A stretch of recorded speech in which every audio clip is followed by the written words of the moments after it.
Hello everyone, welcome to my channel competition tips by L Kumar. आज हम करेंगे John Donne की एक famous poem the canonizations. Poem start करने से पहले हम जॉन डन की बायोग्राफी जान लेते हैं।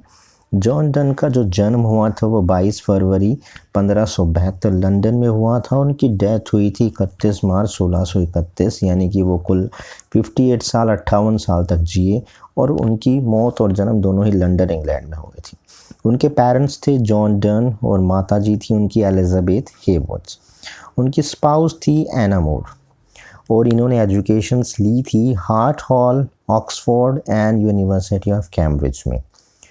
उनकी पोएम के जो सब्जेक्ट्स थे वो थे लव, रिलीजन्स, डेथ, लस्ट और सटायर। ऑक्यूपेशंस थे वो पोइट थे, प्रीस्ट मतलब पादरी थे और लॉयर भी थे। लिटरेरी मूवमेंट किस मूवमेंट से जुड़े हुए हैं? वो मेटाफिजिकल पोइट्री से जुड़े हुए थे और उसके अगुआ थे और उसको लीड करते थे। इम्पोर्टेंट पॉइंट्स की बात की जाए तो वो अपॉइंट हुए थे chief secretary Lord keeper of great seal sir Thomas Egerton के, और एगर्टन ने इन्हें बाद में फायर कर दिया था और ये कुछ दिन इसकी वजह से जेल में भी रहे और वहाँ से वो 1609 में छूटे थे क्योंकि इन्होंने जॉन डन ने इनकी जो भतीजी थी उसको एना मूर से शादी की थी, इस वजह से इनको जेल में रहना पड़ा था। 1617 में जॉन डन की वाइफ की मृत्यु हो गई थी क्योंकि वो 12वें बच्चे को वो जन्म दे रहे थे जब उनकी पत्नी की मृत्यु हो गई थी। और बाद में जॉन डन डीन बने थे सेंट पॉल कैथेड्रल के। उनके मेजर वर्क हैं the flea, the good morrow, go and catch a falling star, the sun rising, death be not crowded, ये उनका सोनेट है, the progress of the soul, the blossom, hymn to God thy father, holy sonnet, batter my heart, the anniversary. चलिए अब poem देखते हैं। Poem की ये poem publish हुई थी पहली बार 1633 में, इसको पब्लिश किया गया था। और कैनोनाइजेशंस का मतलब होता है कि जब एक व्यक्ति की मृत्यु हो जाती है तो उसको उसके बाद जो संत का दर्जा दिया जाता है, संत उसे किया जाता है वो। तो इसकी राइम स्कीम थी ABBA CCCDD। तो जैसे कि हमारे देश में मदर टेरेसा थी, उन्होंने देश और समाज सेवा के लिए काफ़ी काम करा और जब वो मर गई थी तो उनके बाद उन्हें संत का दर्जा दिया गया था। तो वही प्रोसेस कैनोनाइजेशंस कहलाता है। अब हम इनकी लाइन बाय लाइन समरी देखते हैं। For God's sake hold your tongue and let me love. भगवान के लिए चुप हो जाओ, अपनी ज़ुबान को संभालो और मुझे प्यार करने दो, लव करने दो।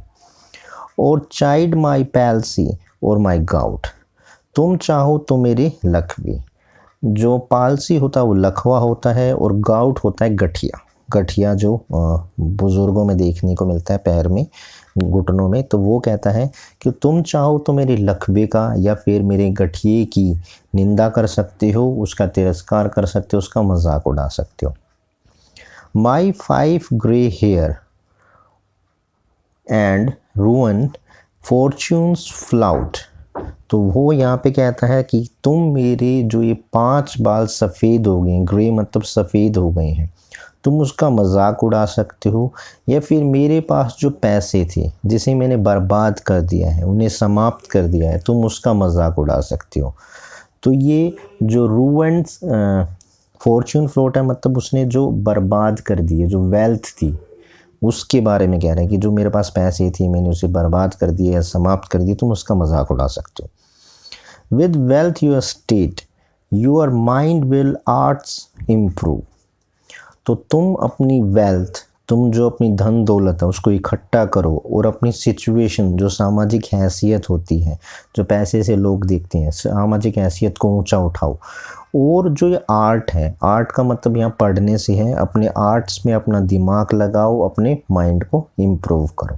यानी कि वो कह रहा है कि तुम धन दौलत इकट्ठा करो, अपनी सामाजिक हैसियत को ऊंचा करो, या फिर तुम आर्ट्स बहुत पढ़ो जिससे तुम्हारा दिमाग सही हो जाए, इम्प्रूव है, और तुम दूसरों के पचड़े में टांग ना डालो। Take you a course, get you a place, फिर कह रहा है कि या फिर तुम अपनी एक क्लास बना लो या कोई जॉब नौकरी कर लो जिससे तुम्हारी प्रगति हो सके और तुम कोई पद या पोस्ट पा सको या फिर एक मकान या कोई हाउस पा सको, उसे हासिल कर सको। यानी कि कह रहा है कि कोई क्लास नौकरी ढूंढो जिससे तुम्हें कोई नौकरी मिलेगी तो कोई पोस्ट होगी ही तुम्हारी, और या तुम उससे कोई अपना प्लेस कोई मकान भी पा सकोगे। ऑब्जर्व हिज ऑनर और हिज ग्रेस।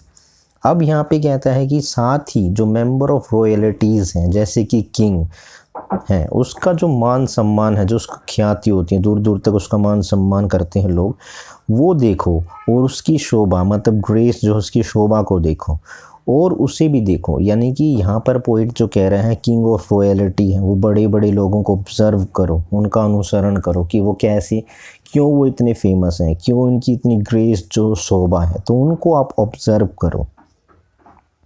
और द किंग रियल और हिज स्टैम्प फेस। साथ ही क्या कह रहा है, या तो तुम खुद को राजा मान दो, किंग रियल मतलब या तो खुद को राजा मान लो, या फिर उसकी जैसी मोहर होती है जो स्टैम्प होती है या कॉइन है उसकी तरह ही मान लो। स्टैम्प फेस मतलब कॉइन पे जो उसका चेहरा अंकित होता है राजा का, वो उसके बारे में यहाँ पे कहा गया है कि कोई मोहर या कॉइन की तरह उसे मान लो। खुद को राजा मान लो, अगर नहीं मान सकते तो जो मोहर है कॉइन उसकी तरह मान लो, कुछ तो मानो। उसके बाद कहता है कि contemplate what you will approve so will let me love. अब कह रहा है कि भाई साथ ही तुम कॉन्टेम्पलेट का मतलब होता है मनन करना, कल्पना करो।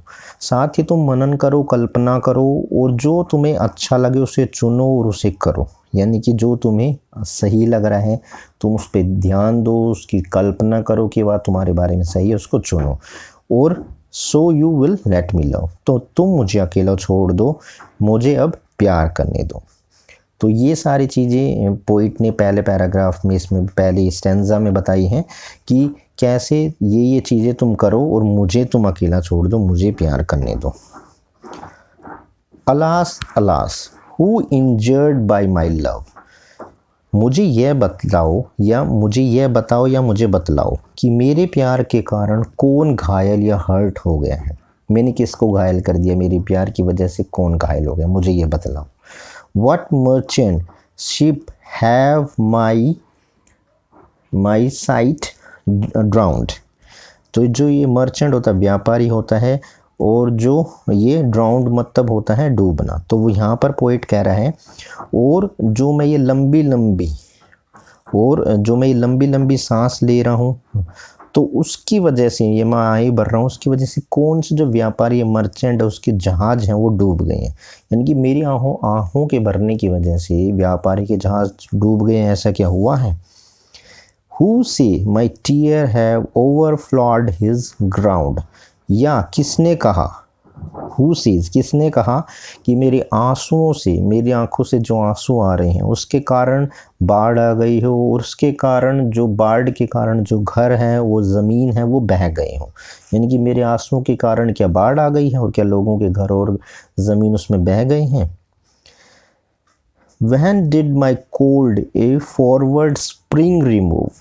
और मेरा प्यार कब इतना ठंडा है, यानी कोल्ड कह रहा है कब मेरा प्यार इतना ठंडा है कि वो स्प्रिंग जो होता है बसंत है उसको भी वापस भेज दे, उसे हटा दे।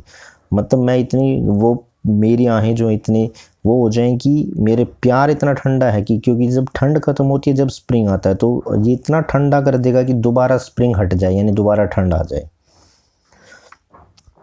When did the heart which my veins fill। या फिर मेरी जो नसें हैं, वीन्स का मतलब नसें होता है, या फिर मेरी जो नसें हैं मैं उसमें ऐसी कौन सी गर्मी भरी पड़ी है या कौन सी उसमें गर्मी की आग दौड़ रही है कि मेरी नसों में कौन सी ऐसी गर्मी है। आगे बताता हूँ क्यों ये गर्मी की बात कर रहा है। Add one more to plague bill. या मेरी नसों में जो गर्मी है उसके कारण क्या प्लेग से जो मर रहे हैं उनकी जो लिस्ट होती है, जो सूची होती है, उसमें 2-4 नाम और जोड़ दें या कुछ उसे और बड़ा कर दें। यानी कि मेरी नसों में जो गर्मी है क्या उसकी वजह से प्लेग में जो लोग मर रहे हैं वो ज़्यादा मर रहे हैं, और उसकी वजह से जो लिस्ट होती है जिसमें नाम इंक्लूड होते हैं कौन कौन मरा, क्या वो लिस्ट मेरे नसों की गर्मी की वजह से बढ़ रही है।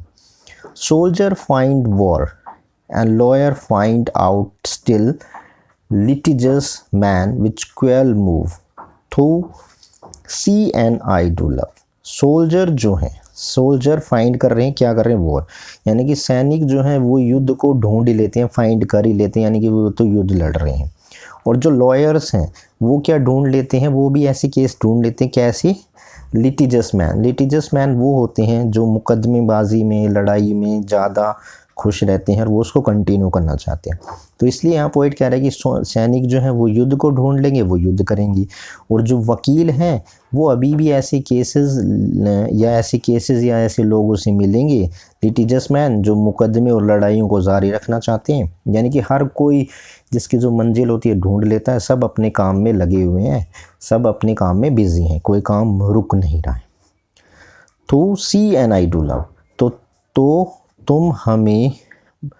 तुम क्या कर रहे हो अब, तो मैं और मेरी जो प्रेमिका है उसे तुम आपस में प्रेम करने दो, इससे किसी को कोई प्रॉब्लम नहीं, कोई दिक्कत नहीं, क्योंकि सारे काम हो रहे हैं, सबकी जो मंजिल उसे मिल रही है, तो हमें भी तुम प्यार करने दो, हमें भी प्यार में बिजी रहने दो। Call us what you will, we are made such by love. अब यहाँ पे कह रहा है कि मैं और मेरी प्रेमिका जो प्यार कर रहे थे, तो अब उसमें वो आगे कहता है कि call us what you will, we are made such by love. तुम हमें जो बुलाना चाहो तुम हमें बुला सकते हो। Call us what you will, जो तुम्हें बुलाना है वो तुम बुलाओ, हमें तो हमारे प्यार ने ऐसा बना दिया। We are made such by love, हमें तो अपने प्यार ने बुला दिया, तुम कुछ भी बुलाओ। कॉल हर वन मी अनोदर फ्लाई, फ्लाई का मतलब यहाँ पे कीड़े का यूज़ किया गया है। तो यहाँ पोइट कहता है कि तुम मुझे एक कीड़ा बुलाओ और उसे तुम दूसरा कीड़ा बुलाओ, यानी कि हमें तुम कीड़ा भी बुला सकते हो। We are taper too at our own cost die, या तुम, टैपर का मतलब यहाँ पे मोमबत्ती से लिया गया है, मोमबत्ती को रिप्रेजेंट कर रहा है टैपर। हम तो मोमबत्ती की तरह हैं जो अपनी ही नेचर, अपनी ही कोस्ट की वजह से ख़त्म होती जाती है। जैसे कि मोमबत्ती जलती है तो उससे रोशनी होती है, लेकिन धीरे धीरे मोमबत्ती का जो मोम है वो गायब होता रहता है, यानी कि मोमबत्ती रोशनी करके खुद अपनी जो उसकी नेचर होती है उसकी वजह से वो ख़त्म हो जाती है और बिल्कुल बाद में नहीं बचती है। तो वैसे ही हम भी अपनी नेचर, अपनी कोस्ट की वजह से हम भी धीरे धीरे ख़त्म हो जाएंगे। And we in us find the eagle and the dove, तो ईगल यहाँ पर जो यूज़ किया गया है वो शिकार के लिए, और डव जो होता है, जो ये डव तो शिकार होता है और ईगल शिकारी होता है। तो यहाँ पर पोइट कहना चाहता है कि और हम दोनों एक दूसरे में ईगल्स को और डव को देखते हैं, यानी कि कभी हम शिकार हैं तो कभी हम शिकारी बना दिए जाते हैं। यानी कि लोग जैसे हमें देखते हैं कि कहते हैं कि देखो ये तो शिकार है, इसने शिकार फंसा लिया है, ये तो शिकार है ही, ईगल है, या कभी कहते हैं ये तो दोनों ही प्यार में शिकार हो गए हैं, तो ये डव भी है। तो इस वजह से ईगल और डव का इसमें यूज़ किया गया है। तो एक कभी हम शिकार हैं तो कभी हम शिकारी भी हैं। The phoenix riddles hath more wit by us, we two beings are the two beings one are it। जो ये फिनिक्स पक्षी होता है ये एक काल्पनिक पक्षी है, एक लेजेंडरी अरबियन बर्ड है। तो वो पोइट कहता है कि साथ ही हम उस रहस्यमय, तो कैसे है, फिनिक्स पक्षी की तरह, जो एक रहस्यमय पक्षी है उसकी तरह, जो एक लेजेंडरी अरबियन बर्ड है, जो अपने प्यार की आग में जलने के बाद जो उसकी राख बचती है, उस राख से वो दोबारा जन्म लेता है, वैसे ही हम भी दोबारा जन्म लेंगे और हम भी एक हो जाएंगे। इसलिए कहा है the phoenix riddle hath more wit by us, we two being one are it, यानी कि हम दोनों से दोबारा हम जन्म लेंगे और फिर एक हो जाएंगे। तो ये जो पक्षी होता है फिनिक्स पक्षी, ये कहते हैं ये मरता है और अपनी आग में जल जाता है और फिर जो राख होती है उसी से दोबारा जन्म लेता है। तो उसी का ये एग्जाम्पल लेके पोइट कहता है कि वो हम उस पक्षी की तरह हैं जो अपने प्यार की आग में जल जाएंगे और उसकी राख जो होगी उससे हम दोबारा जन्म लेंगे और दोबारा जन्म लेके और फिर हम एक हो जाएंगे।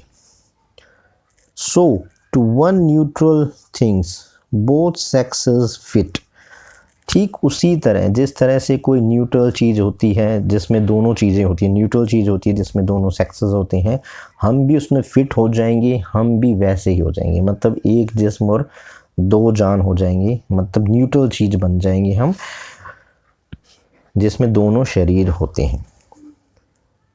We die and rise the same and proof mysterious by this love. हम साथ में ही मरेंगे, we die, और साथ में ही जाग उठेंगे। डाई का मतलब हम साथ में ही मरेंगे और राइज मतलब साथ ही जाग उठेंगे। और इस तरीके से हम अपने प्यार को मिस्टीरियस साबित कर देंगे। हमारा प्यार मिस्टीरियस है, मतलब हम साथ मरेंगे साथ जिएंगे, तो हमारा प्यार कहेंगे वाह क्या मिस्टीरियस आपका प्यार है। We can die by it if not live by love. यानी कि पोइट कह रहे यानी हम अपने प्यार के कारण जी नहीं सकते, तो हम अपने प्यार के कारण मर भी जाएंगे। इसलिए we can die by it if not live by love, यानी हम प्यार, हमारा जो प्यार है वो अगर लोग हमें जीने नहीं देंगे तो हम अपने प्यार के कारण मर भी जाएंगे, हम मरना भी मंजूर करेंगे। And if unfit for tomb and hearse our legend be it will be fit for verse. और यहाँ पर पोइट कहता है कि और साथ ही जब हम मर जाएंगे तो हम इतने फेमस तो हैं नहीं, हम इतने कोई बड़ी शख्सियत तो हैं नहीं कि हमारे लिए मकबरे या टॉम बनाए जाएंगे, और न ही हमारे शव को, जो ये हर्स है इसका मतलब होता है सर वाहन, साहू को ले जाने वाला वाहन, तो यहाँ पे रथ का एक तरीके से प्रयोग किया गया है। तो कहता है न तो हम इतने फेमस हैं कि हमारे मरने के बाद कोई टॉम मकबरे बनाए जाएंगे, और न ही हमारी जो शव है, हमारी डेड बॉडी है, उसको ले जाने के लिए कोई रथ आएगा, कोई गाड़ी आएगी। हम किसी भी दंत कथा में शामिल नहीं हो पाएंगे, क्योंकि लीजेंड्स जो होते हैं उनकी दंत कथा, उनकी जो इतिहास होता है उस दंत कथा में भी हम शामिल नहीं हो पाएंगे। तो कोई बात नहीं, हमारे लिए तो कविताएं लिखी जाएंगी, हम तो उसी में फिट हो जाएंगे। इसलिए वर्स जो है हमारे लिए कविता ही है। तो वो कह रहा है कि जो टॉम और जो न तो हमारे लिए कोई मकबरा बनेगा, न कोई हमारे लिए कोई शाही गाड़ी हमारी डेड बॉडी को लेने आएगी, न हम कोई लीजेंड्स की कोई दंत कथा में होंगे, तो हम कोई नहीं, हम कविता में तो फिट बैठेंगे। And if no piece of chronicle we proof, और अगर हम किसी कालक्रम, क्रॉनिक जो होता है वो कालक्रम या इतिहास होता है, और अगर हमें किसी कालक्रम या इतिहास में जगह न मिले या उसमें हमारा कोई जिक्र ना हो, तो हम कैसे यह साबित करेंगे कि हम क्या हैं। तो अब पोइट बता रहा है कि अगर कोई दंत कथा, कोई इतिहास था, क्रॉनिक था, उसमें हमारा जिक्र ना हो, तो अब कैसे हमारा प्रूफ होगा कि हम इतने मिस्टीरियस था हमारा प्यार कि हमें कैनोनाइज कर दिया गया था। तो वो यहाँ पर बता रहा है we will built in sonnet pretty room.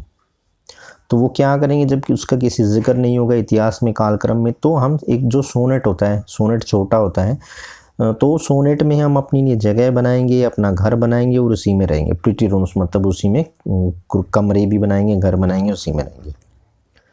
as well a well route unbecome the greatest ashes as half acre tomb।